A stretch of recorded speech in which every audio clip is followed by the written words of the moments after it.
Salut tout le monde, c'est Ginji, on se retrouve pour un Ginji Barbecue sur le jeu de rôle, vidéo écho à la vidéo de François Latin sur la standardisation euh, du jeu de rôle. En fait, c'est la casualisation qui est énoncée par la personne qui lui a posé la question, donc Srini Begainer. Mais je pense plus que c'est pas tellement la casualisation le problème, et quand on dit casualisation, on parle pas de la notion où le jeu de rôle se doit d'être quelque chose de complexe, mais plutôt par la standardisation, tout ce que j'ai expliqué dans le titre, que en fait il y a certains formats qui sont plus, on va dire, faits de nos jours, et que la personne se plaignait ou avait peur que le jeu de rôle en campagne et de longue haleine finisse par disparaître.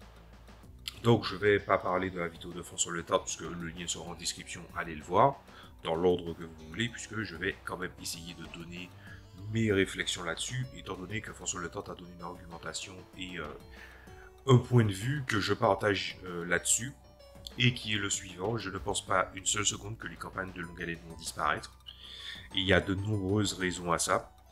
Et en plus de ça, je pense aussi que je crois vraiment à la nouvelle génération de joueurs de jeux de rôle, malgré ces temps-ci, j'ai souvent tendance à dire que voilà, les joueurs sont un peu des feignasses qui sont déresponsabilisés de leur fonction vis-à-vis du maître de jeu et vis-à-vis finalement de la bienséance d'une partie.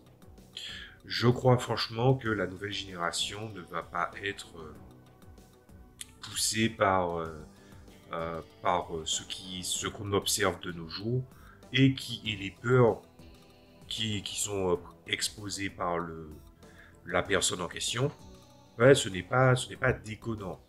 Mais justement, c'est justement parce que ce n'est pas déconnant que on pourrait croire que c'est vrai, mais la vérité est tout autre. Bien, on va commencer par la base. Donc déjà, pourquoi je pense que les campagnes de longue haleine ne vont pas disparaître. Alors, avant ça, il faut comprendre pourquoi cette nouvelle pratique, il parle de casualisation. Moi, je dirais que c'est des standardisations de pratiques. Cette standardisation, elle est née depuis la décennie précédente, donc vu que j'ai commencé le jeu de rôle dans ces eaux-là, j'ai eu le temps de l'observer. Pour moi, il y a trois grands problèmes ou trois grands trucs qui va faire que cette standardisation est apparente. Cette pratique-là, c'est-à-dire la pratique de faire jouer des parties, là on parle, ça serait vraiment très très limite de parler uniquement des formats courts et du jeu de rôle de campagne de longue haleine. Ça va plus loin que ça. En fait, il y a plusieurs axes. Il y a déjà euh, les restes des années 2000 où les gens voulaient théoriser le jeu de rôle, genre les The Forge, tout ça, et voulaient proposer une alternative dans le jeu de rôle qu'on appellerait indépendant, mais comme dans le jeu vidéo, ça ne veut presque plus rien dire. Voilà. Et pouvoir proposer des expériences autres que ce que l'on voyait déjà. Donc l'intention, elle est bonne. Ensuite, il y a les gens qui ont vraiment envie, non seulement de présenter du jeu de rôle, mais avant tout, on voit quand même de plus en plus, il y a des gens, ils ont envie de proposer une expérience vraiment précise. C'est comme si, en fait, c'est un gros raccourci de dire ça, mais c'est comme si, en fait, il y avait des jeux de rôle qui étaient gros, qui étaient généreux, qui étaient populaires aussi, il faut le dire. Et puis, en fait, les jeux indépendants, certains ont fait le parti pris de faire l'inverse. C'est-à-dire qu'ils se tournent autour d'une expérience, d'un format moins gros, et en fait, j'ai presque l'impression qu'il y a l'idée du contre-pied. Et ceux qui me connaissent savent déjà quelle est mon opinion sur le contre-pied. Le contre-pied, quand il s'agit d'idées, et en accord avec la troisième variable qui va être important, c'est finalement l'appel des gens qui sont en train de produire ces jeux indépendants et la demande, c'est-à-dire les gens qui vont le consommer. Ah ben, du coup, la dernière catégorie, ça serait tout simplement cette espèce d'entrecroisement où les gens ont décidé d'aborder cette pratique-là, mais en même temps, il y a quand même le regard de l'expérience, puisque si on regarde les années 90, bon, dans les années 90, oui, il y avait du jeu de rôle, tout ça. Moi, j'ai surtout parlé du côté français de la chose concernant le jeu de rôle. Mais il y avait du jeu de rôle, le jeu vidéo était encore un peu boudé par les gens, hein, voilà, l'opinion, tout ça, machin. Et ce qui faisait que aussi on avait moins de centres d'intérêt. Voilà, on avait moins de hobbies, moins de loisirs, moins de divertissement. Et ce qui arrive, c'est que la troisième notion est très importante, puisque cette affaire d'appel et de la demande va aussi se greffer à l'évolution des loisirs. Et cette évolution des loisirs, est-ce qu'elle a fait du bien au jeu de rôle? Ben, je pense que c'est partagé. C'est très partagé. C'est-à-dire que le jeu de rôle, pour ceux qui ont redécouvert le jeu de rôle après le mal qui lui a été fait, voilà, on peut clairement dire que le jeu de rôle était devenu diabolisé pendant un certain temps, voilà, donc dans les années 90.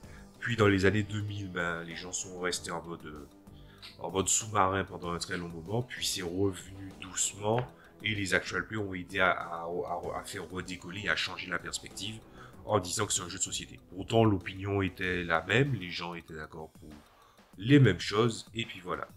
C'est cet argument de toutes les façons dans tous les pays du monde, hein, du monde moderne, où en fait, quand les gens ne comprennent pas pourquoi quelqu'un a vrillé, ah ben en fait, on prend le loisir le plus méconnu. Voilà, c'est comme ça qu'a disparu d'ailleurs les comics français. Je mettrai un lien sur une vidéo que j'avais vue par rapport que Arte avait faite. Voilà, donc la diabolisation, surtout que je n'aime pas, j'aime pas non plus être confronté à des gens à l'esprit étriqué. Donc tout cela a fait partie en fait de processus qui mène à ce que le jeu de rôle, du coup, les gens ont des goûts plus spécialisés, plus dirigés, mais moins intenses. Voilà. Est-ce que ça veut dire qu'une campagne de longue haleine est intense? Ben, l'avantage avec les campagnes de longue haleine, c'est que justement, tu peux faire vivre énormément de choses et que tu peux prendre de nombreuses directions et la question est de savoir comment tu masterises. Donc, c'est assez compliqué. Voilà. Tout en sachant que cet appel de différents jeux de rôle, je suis assez d'accord avec François Letarte concernant la nouvelle génération. Tu vas leur présenter autant des jeux indépendants voilà, qui ont une expérience intense, tout ça, soi-disant, et qui va finir qui s'effrite assez vite. Voilà.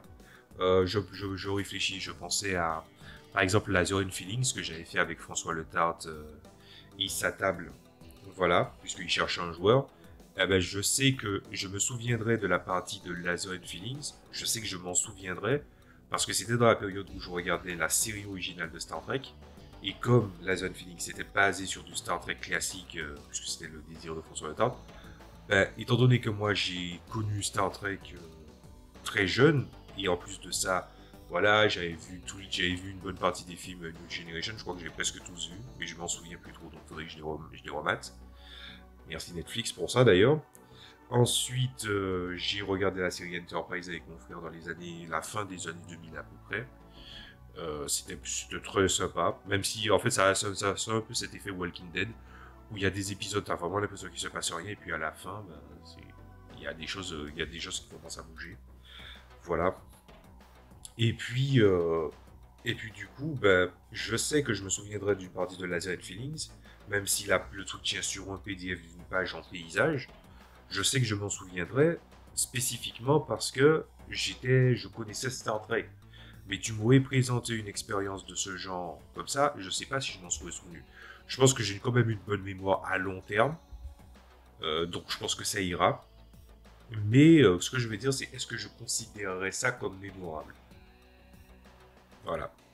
Donc, disons qu'il y a eu croisement des effluves et du coup, j'ai passé un bon moment. Mais l'idée même du jeu de rôle prêt à consommer, comme diraient certaines personnes, est-ce quelque chose de négatif? Je ne pense pas. Je pense vraiment qu'il y a il y a différentes expériences qui sont dans le jeu de rôle, je le rappelle, hein. Il y a plusieurs façons de définir qu'est-ce qu'un jeu de rôle. Il y a plusieurs types de jeux de rôle. Et il y a plusieurs façons, il y a plusieurs profils de joueurs pour le jeu de rôle. Voilà, même si en fait quand quelqu'un de populaire va venir dire le jeu de rôle, en fait globalement c'est ça. Ah oui mais gna gna, il y a toujours des connards tatillons qui viennent rajouter euh, finalement leur petite poudre de rien du tout. Hein, voilà, parce que ça ne changera jamais rien. puisque quand tu vas leur rappeler qu'il y a plusieurs définitions, ils vont dire oui, mais. Non, il n'y a pas de oui, mais. De la même manière que quelqu'un qui va faire un jeu de rôle qui est centré sur une expérience, il va dire oui, c'est un jeu de rôle, mais. Ouais, je parlais des jeux de rôle qui veulent vraiment se concentrer sur une expérience, une perspective, et puis c'est tout. C'est du jeu de rôle quand même, hein. Mais les gens se disent mais.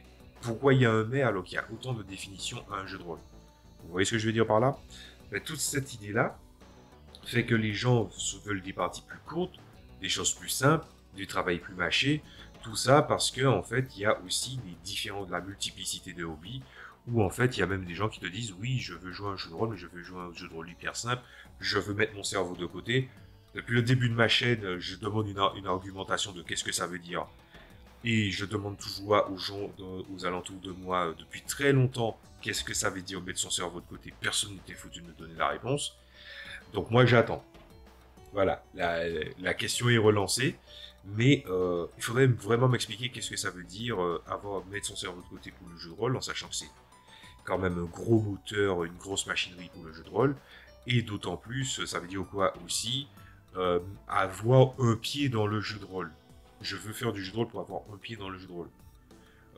Je sais pas, je vais donner une opinion qui va peut-être pas être partagée, mais je considère toujours que en tant qu'anticommunautariste, ça vous le savez déjà, euh, j'ai des opinions anticommunautaristes de base, mais elles sont encore plus marquées quand il s'agit de communautés centrées autour de franchises, d'univers fictifs et surtout de centres d'intérêt. Parce que les gens ne jouent pas du jeu de rôle de la même façon, ils ne la pratiquent pas de la même façon, ils considèrent qu'il y a des choses qui sont acceptables et d'autres pas. Il y a tellement de diversité qui mène des fois à des discours et des débats enflammés, au point même que bah, du coup ça puisse faire peur à des jeunes joueurs, que du coup bah, je trouve que c'est contre-productif en fait. Voilà. Avoir un pied dans le jeu de rôle, ça veut dire quoi? Ça veut dire est-ce que c'est un regard communautaire? Est-ce que c'est un regard au niveau de faire du jeu de rôle? Oui, mais faire du jeu de rôle, il n'y a rien de mal à faire du jeu de rôle, par exemple, de courte durée. Prenons l'exemple des gens qui, par exemple, sont au collège ou au lycée, et puis entre midi et 13h30, ben, ils trouvent le moyen de manger en accéléré et de faire une partie de jeu de rôle.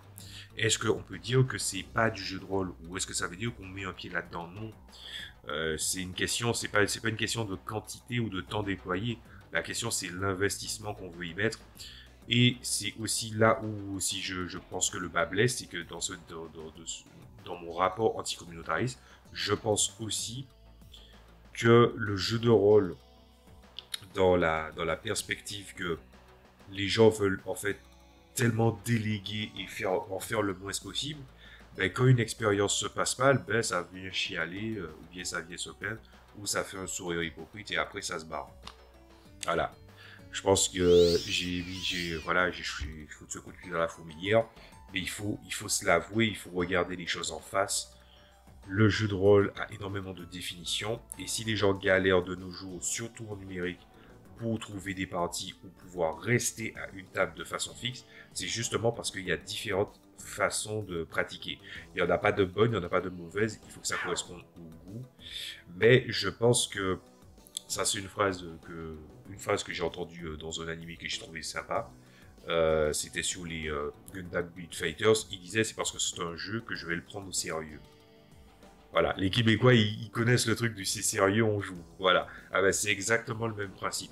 C'est-à-dire que si tu es dans un hobby, et en fait tu dis que ton hobby c'est pour te distraire, ou bien c'est pour prendre ton pied, mais ça c'est évident.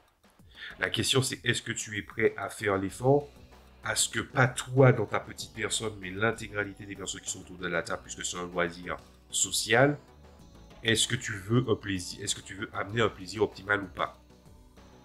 Évidemment, pour ne pas te faire invalider, tu répondras oui, mais fais-tu suffisamment d'efforts? Voilà. Ah ben, tous ces trucs-là font partie de ce rapport des différentes expériences concernant le jeu de rôle. Et à la fin, eh ben, qu'est-ce qui reste? Eh ben, il reste les jeunes générations de joueurs qui galèrent énormément à trouver des tables. Je vais pas continuer parce que ça serait un discours très à charge et je veux éviter ça. Je pense il faut surtout faire partie de la solution plutôt que de parler longuement du problème. Voilà, c'est tout ce que j'ai à dire là-dessus. Il y a aussi en fait cette espèce de spectre qu'a certains jeux de rôle pour venir en fait se projeter devant les joueurs et dire à des nouveaux joueurs il faut que tu passes par là. Voilà, c'est d'ailleurs un truc qui m'a énormément fait rire aux alentours de 2014 à 2016, où en fait il y a des gens qui disaient non mais comme premier jeu de rôle, tu sais, Donjons et Dragons c'est bien. Je suppose qu'à cette époque-là c'était la cinquième, et en fait des gens venaient derrière et ils disaient ouais mais en fait tu dis Donjons et Dragons, mais Donjons et Dragons c'est quand même une usine à gaz, oui c'est assoupli, mais d'où tu présentes Donjons et Dragons comme un jeu simple avec lequel il faut commencer. Et l'autre personne avoue que finalement, ben, c'est parce que oui, ça prêche pour sa paroisse. En gros.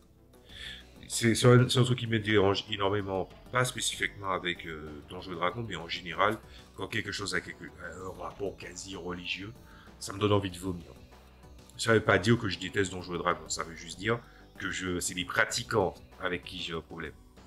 Finalement, c'est pas loin du débat de la religion. C'est pas avec la religion que j'ai un problème, c'est avec les gens qui la pratiquent. Ceci est un autre débat, on va pas en parler, c'est pas le but de ma chaîne.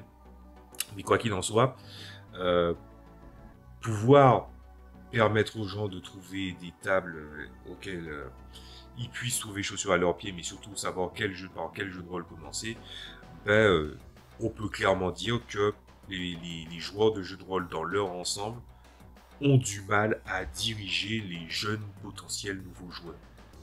Voilà, je le dis d'observation.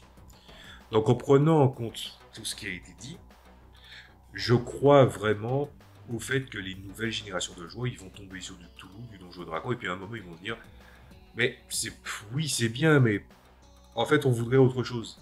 Et ils iront vers l'autre chose. Parce que le jeu de rôle, des fois il y a toujours des questions de oui, mais les jeux de rôle gratuits, voici tel jeu de rôle gratuit, machin. Faire des vidéos pour du jeu de rôle gratuit, des fois je trouve ça presque risible, parce que en vrai, quand je dis des jeux de rôle, tu en trouves par terre, c'est sans déconner, tu vas sur les internets, flap, tu sors un PDF, tu vas aller voir quelqu'un qui se charge d'imprimer des trucs, il te fait la reliure, pap, et voilà. Et tu as un livre, sous le coude. Là, mon premier jeu de rôle que j'ai eu dans les mains, ben, entre guillemets, ben, c'était Warhammer première édition. Et c'est en PDF que j'ai eu tout le truc, quoi. J'ai téléchargé un torrent, flap, flap, flap. J'ai eu beaucoup de trucs de Warhammer première édition. Et puis voilà, quoi. En français, en plus. Donc, je pense pas qu'il faudrait y avoir peur de toutes ces choses-là, de nouvelles pratiques. Après, il y avait un commentaire que j'ai trouvé très intéressant, donc je vais en parler. Alors, c'est Nassir Valor qui disait « Je suis 100% d'accord avec toi, mais c'était mieux avant. Mais bon, il devrait y avoir autant l'un que l'autre, mais il ne faut pas oublier. Contrairement à avant, les compagnies ne sont pas là pour faire du jeu de rôle, mais pour faire de l'argent. » Ça allait un peu facile de dire ça, mais je suis un petit peu d'accord avec ce qu'il a dit. C'est-à-dire qu'il devrait y en avoir un que l'autre, sauf qu'il faut regarder les choses en face. Les choses sont ce qu'elles sont, pas ce qu'elles devraient être.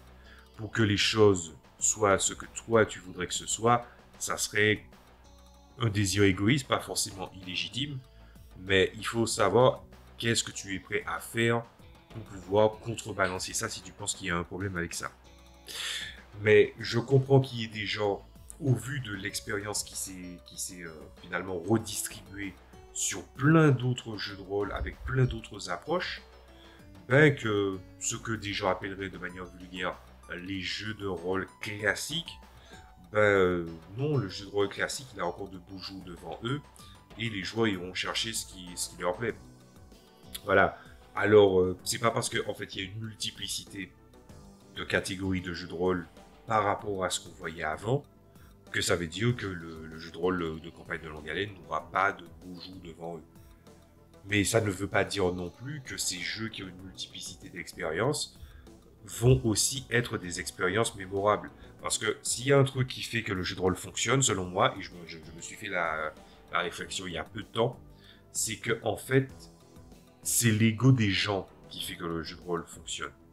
C'est-à-dire que quand tu vas faire du jeu de rôle, quand tu vas vouloir expliquer une partie, tu vas l'expliquer avec toujours ton point de vue, parce que chacun a une expérience différente à la table. Tu vas parler de ce que tu as fait de bien, de comment tu as bien joué, de l'aventure que tu as vécue. Il y a quelque chose d'assez narcissique du côté du joueur, par défaut.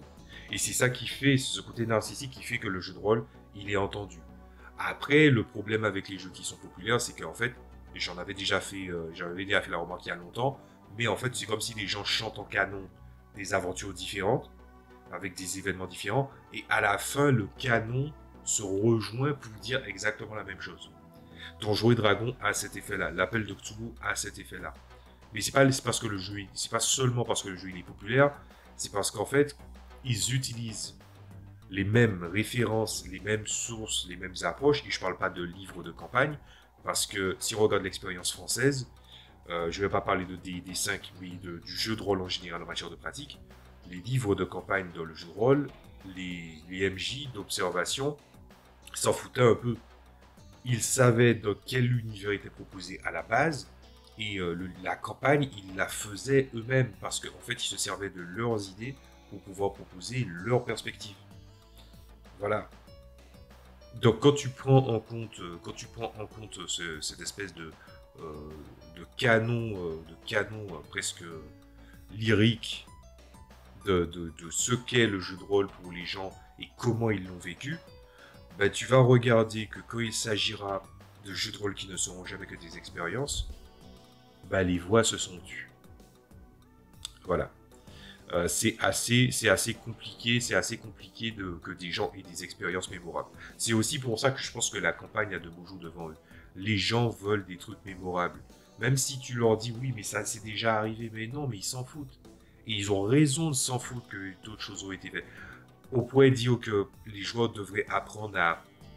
Peut-être, ça serait une réflexion pour une vidéo, pas forcément en rapport avec le jeu de rôle, mais la sacralisation est devenu le fléau des temps modernes. Et c'est ce fléau qui mène parfois à cette idée du tout a déjà été fait. Je pourrais en parler, mais j'en parlerai dans une autre vidéo. Donc en conclusion, il y avait déjà ça qui avait été dit, mais je vais me baser surtout sur la deuxième partie. Mais que contrairement à avant, les compagnies ne sont pas là pour faire du jeu de rôle, mais pour faire de l'argent. Oui, c'est vrai. On est à une époque où, en fait, quand tu fais quelque chose, tu ne le fais plus par passion, tu le fais parce que tu sais que des gens vont mettre des thunes. Les financements participatifs, c'est exactement ça, en fait. Oui, non, il y a des gens qui croient en ton projet, qui vont le mener, machin. Mais il y a des gens, on l'a vu surtout dans les eaux des années 2014 à 2017, 2018, et même encore plus récemment, qu'il y a des jeux de rôle où, en fait, on t'a juste griffé un système, on t'a mis de belles illustrations, et pour l'avoir vu récemment dans des commentaires sur un site, sur un forum, oui, il y a des gens qui se sont dit « Ah, moi j'achète le Kickstarter parce que, ah là là, les illustrations, elles ont l'air trop jolies. » Il peut acheter un artbook. Voilà, il aurait pu acheter un artbook. Mais il ne le fait pas. Lui, il achète directement un Kickstarter où il investit des fois entre 45 et 100, voire même 200 euros pour quelque chose où en fait le système n'est même pas bien greffé à l'univers et on te fait croire que c'est original juste parce que le visuel il est différent. Le visuel fait beaucoup partie de l'identité du jeu de rôle. Voilà, on en parlera assez tôt dans les prochaines vidéos. Mais faut pas se leurrer.